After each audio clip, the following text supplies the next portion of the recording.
CRP का मकामी headquarter शहर से बाहर एक मज़ाफ़ाती इलाके में बनाया गया था।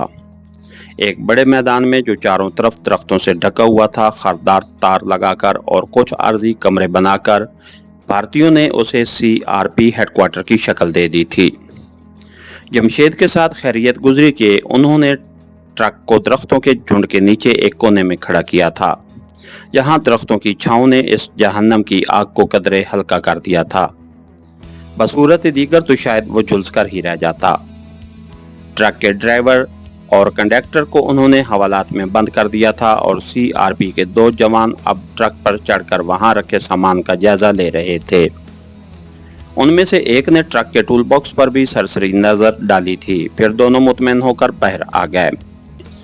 कैप्टन जमशेद के हिसास कानों ने उनके कदमों की चाप को आखिरी लम्हात तक महसूस किया, जिसके कुछ देर बाद उसने अपने जिस्म को हरकत देकर अपना दौरान खून बहाल किया। अब उसे भूख से ज्यादा प्यास का एहसास होने लगा था। 15-20 मिनट तक मजीद इस पोजीशन में रहने के बाद उसने हिम्मत कर के खुद को तरपालों के बोझ से आज़ाद किया और अपने सर को थोड़ा सा बुलंद करके हालात का जायजा लेना चाहा। उसकी आंखों ने सामने जो मंजर देखा तो उसके बाद कैप्टन जमशेद ने दोबारा उस पोजीशन पर वापस लौट जाना ज्यादा मुनासिब ख्याल किया। सामने ग्राउंड में CRP के जवान अपनी मामूल की प्रैक्टिस कर रहे थे। उनकी तादाद सैकड़ों में थी और कैप्टन जमशेद ने अंदाज़ा कर लिया था कि अगर उसने यहाँ से निकलने की कोशिश की तो उसके जिस्म का शायद ही कोई हिस्सा उनके हाथों सलामत रह पाएगा, क्योंकि वो लोग अपनी बंदूकों समेत परेड और मशकों में मसरूफ थे। कैप्टन जमशेद ने काफ़ी देर तक लंबी तान कर उसी तरह लेटे रहने का इरादा कर लिया था।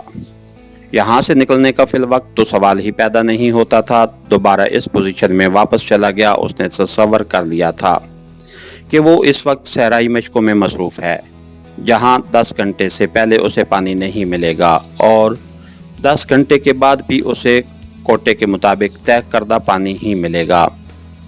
2 घंटे मजीद उसी तरह गुजर गए। अब सूरज उसके आंसर पर आ गया था और उसका जिस्म पसीने की वजह से बाकायदा पानी में तैरने लगा था। एक मर्तबा फिर उसने हिम्मत करके बाहर देखने के इरादे से सर उठा ही लिया। इस मर्तबा उसके होंठों पर खामखा से एक मुस्कुराहट जम गई। मैदान खाली था। गोया कुदरत को उसकी हालत पर रहम आ ही गया। उसने सबसे पहले अपने बदन पर रखे तिरपाल के ढेर से निजात हासिल की तो उसे यूं लगा जैसे उसके हाथ पांव ने हिलने से इनकार कर दिया हो। बदिक्कत तमाम उसने उन्हें हरकत देकर दोबारा इन एक्शन किया। अब वो ट्रक के टूल बॉक्स में अकड़वां बैठकर बाहर का जायजा ले रहा था। इन लोगों की परेड ग्राउंड थी, जिसके एक कोने पर इमारत में शायद उनके दफातर थे और ट्रक के अकब में छोटे छोटे दरख्त थे, जिनके बाद एक छोटी सी 4 दीवारी थी जिसे फलांग कर दूसरी तरफ सड़क तक पहुंचा जा सकता था। कैप्टन जमशेद ने अपने जिस्म को बिल्ली की तरह लेटे लेटे खींचकर अपनी तवानाइयां बहाल की और बहुत चौकन्ने होकर टूल बॉक्स से ड्राइविंग सीट वाले हिस्से की तरफ से उतरकर जमीन पर पहुंच गया। उसकी पोजीशन ऐसी थी कि अब अगर कोई इमारत में से बहुत जोर लगाकर भी उसे देखता तो ना देख पाता। वो अपने पंजों पर करीबन भागता हुआ दरख्तों के सिलसिले तक पहुंचा। वहां रुककर उसने एक मर्तबा फिर गिरदो पेश का जायजा लिया और खुद को महफूज ख्याल करते हुए उसने दरख्तों के झुंड ही में दौड़ लगाई और एक ही हुज्जत में सामने छोटी सी 4 दीवारी अबूर कर गया। अब वो एक सड़क पर खड़ा था। ये शायद वही सड़क थी जिस पर ट्रक चल रहा था। कैप्टन जमशेद ने कुछ सोचकर फैसला किया कि अब वो अपने वापसी के सफर का आगाज कर दे। वो सड़क से उतरकर अब खेतों के सिलसिले में दाखिल हो रहा था। उसे इल्म था इस इलाके में दूर से कोई उसे मशकूक नहीं समझेगा, क्योंकि यहाँ के देहातों के नौजवान भी जैन और जीन की पतलूनें पहनकर खेतों में काम किया करते थे। थोड़ा फासला तय करने पर ही कुदरत को शायद उसकी जवामर्दी पसंद आ गई और उसे इनाम से नवाजने का फैसला हो गया। ये छोटा सा नाला था जो नहर के पानी को काटकर खेतों तक पहुंचाने के लिए बनाया गया था। जमशेद ने आसमान की तरफ सर उठाकर देखा। सूरज अपनी पूरी आबोताब से चमक रहा था, लेकिन उसकी तपिश अब जमशेद के लिए तकलीफ देह नहीं रही थी। उसने इस साहस से तशक्कुर से अपना सर झुका लिया और छोटे से पुख्ता नाले के किनारे चौकड़ी मारकर बैठ गया। अगले चंद मिनट तक उसने पेट भरकर पानी ही नहीं पिया था, बल्कि अपने तमाम कपड़ों से निजात हासिल करने के बाद जीप भर के गुस्ल भी कर दिया था। उसके जहन में ये बात ज़रूर रही थी कि ऐसी कार्रवाइयों के लिए ये कोई बहुत महफूज जगह नहीं है, लेकिन वो मुतमईन था कि दोपहर की इस झुलसाती गर्मी में कौन इस तरफ उसे देखने आएगा। नाले के साथ साथ उसने दोबारा सफर आगाज किया और थोड़ा चलने के बाद बेख्तियार सजदे शुक्र बजा लाया। सब्जियों से भरे खेत के एक कोने में किसी किसान ने खरबूजों और तरबूज की बेलें बिछाई हुई थीं, जिनसे पका हुआ फल उसे दावत दे रहा था। उसने दांतों की मदद से पहले एक बड़ा तरबूज बेल से तोड़ा, उसे नाले तक लाया और 2-3 मिनट नहर के पानी में डुबोने के बाद उसे तोड़ दिया। सुर्ख और पके हुए फल ने उसकी रोएं में अजीब कैफियत दौड़ा दी। कैप्टन जमशेद ने सैर होकर तरबूज और खरबूजे खाए। अब उसके जिस्म की गुमशुदा तवानाइयां लौट आई थीं। वहां उसके जिस्म में मजीद गर्मी बर्दाश्त करने के लिए बेपनाह तवानाई भी ज़ख़ीरा हो गई थी। सड़क को अपने जहन में रखकर वो उसके साथ साथ पग डंडियों पर चलता रहा। अब नाले का सिलसिला ख़त्म हो गया था, लेकिन वो कदरे महफूज भी था।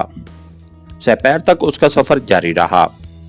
इस दरमियान उसे दूर दूर इक्का दुक्का लोग भी दिखाई दिए, लेकिन किसी ने उसकी तरफ तवज्जो ना दी और वो इत्मीनान से चलता रहा।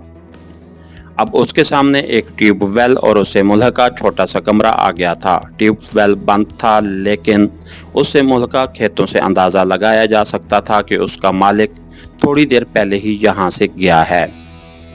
जमशेद ने खेतों के दरमियान रुककर हालात का जायज़ा लिया और इस इत्मीनान के बाद कि दूर दूर तक कोई दिखाई नहीं दे रहा, उस कमरे पर किस्मत आजमाई का फैसला कर दिया। दबे पांव चलता जब वो कमरे की तरफ बढ़ रहा था तो सूरज ने अपना रुख तब्दील कर दिया था। उसके बाजू पर बनती घड़ी 5 बजा रही थी। अब वो चौंकना होकर ट्यूबवेल से मुल्का उस कमरे के सामने खड़ा था, जिसकी हालत बता रही थी कि उसका मालिक कोई अमीर आदमी है, क्योंकि कमरे के गिर्द उसने ज़मीन पर फर्श बिछाकर वहाँ चारपाइयाँ खड़ी की हुई थीं। कमरे के बाहर लकड़ी के दरवाजे पर ताला पड़ा था। ताला जिसामत में तो बड़ा, लेकिन बड़ा पुराना दिखाई दे रहा था। जमशेद ने ट्यूबवेल के नज़दीक पड़ी ईंटों में से एक मजबूत सी ईंट उठाई और अगले चंद सेकंड में ताला टूट गया। कमरे का दरवाज़ा खोलकर वो अंदर दाखिल हुआ तो उसे उसके मालिक की अमारत की तस्दीक भी हो गई, क्योंकि अंदर छत से पंखा लटक रहा था और कोने में 3-4 चारपाइयाँ और पेडेस्टल फैन धरा था। दूसरे कोने में कुछ कुर्सियाँ और मेज़ रखी थी, जिनके साथ खाद और बीज की बोरियाँ, कुछ ज़रूरी अद्वियात और एक साइकिल मौजूद थी। एक कोने में अलमारी नस्ब थी जिसके पट खुले थे। जमशेद ने सबसे पहले उस पर किस्मत आजमाई का फैसला किया।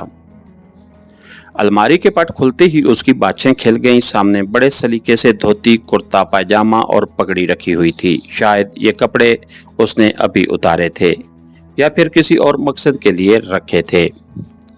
जमशेद ने सबसे पहले अपने बदन पर मौजूद कपड़े उतारकर दीवार से लटके कपड़े के एक थैले में डाले और कुर्ता पायजामा पहन लिया। ये कपड़े कुछ ढीले ज़रूर थे, लेकिन उसके लिए बहुत मुनासिब थे। पिस्तौल उसने कमीज के नीचे इस तरह छुपा लिया था कि ज़रूरत पड़ने पर फौरन बाहर निकाल ले। साइकिल की यहाँ मौजूदगी का मतलब यही था कि ज़रूर उसका रास्ता भी बना होगा। कैप्टन जमशेद ने एक लम्हे के लिए कुछ दिल ही दिल में सोचा, फिर एक फैसले पर पहुंचकर कपड़े का थैला साइकिल के हैंडल से मकामी देहातियों की तरह लटका लिया और साइकिल समेत बाहर निकल आया। अचानक ही एक ख्याल बिजली के कोंदे की तरह उसके जहन पर लपका और उसने आगे बढ़कर मेज का दराज खोल दिया। उसमें कुछ रसीदें और करेंसी नोट पड़े थे। ये 2, 5 और 10 रुपए के नोट और कुछ रेज़गारी थी। शायद यहाँ रहने वाला वक्तन फवक्तन बच्ची खुची रेज़गारी यहाँ डालता रहता था, जो अब कैप्टन जमशेद के काम आ रही थी। उसने अपनी पीठ थपथपाकर खुद ही अपने आप को दाद दी और साइकिल समेत बाहर निकल आया। बाहर निकलकर उसने दरवाजे को कुंडा लगाकर बंद किया और यहाँ के मकीन के शुक्रिया अदा करके साइकिल पकड़कर बाहर आ गया। पगडंडियों पर साइकिल चलाता वो बमुश्किल 10 मिनट बाद सड़क पर आ चुका था। اب اس نے بڑے اطمینان سے سڑک کی مخالف سمت سائیکل چلانا شروع کی۔ اپنے کالج کا زمانہ اسے یاد آ گیا جب وہ کشتی رانی اور سائیکلنگ میں حصہ لیتا تھا اور کئی انعامات جیتا کرتا تھا۔ آج وہ اپنا ماضی دہرانے کا عزم کر چکا تھا۔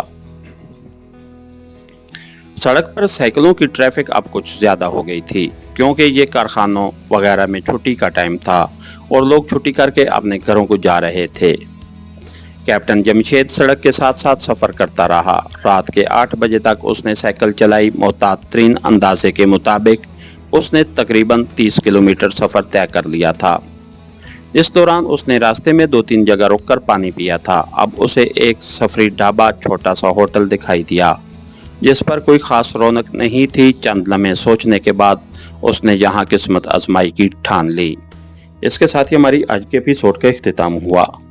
کہانی گھر چینل کو لائک کیجئے، سبسکرائب کیجئے اور بیل آئیکن کو پریس کر دیجئے تاکہ ہر آنے والی نئی ویڈیو آپ تک بر وقت پہنچ سکے۔ شکریہ۔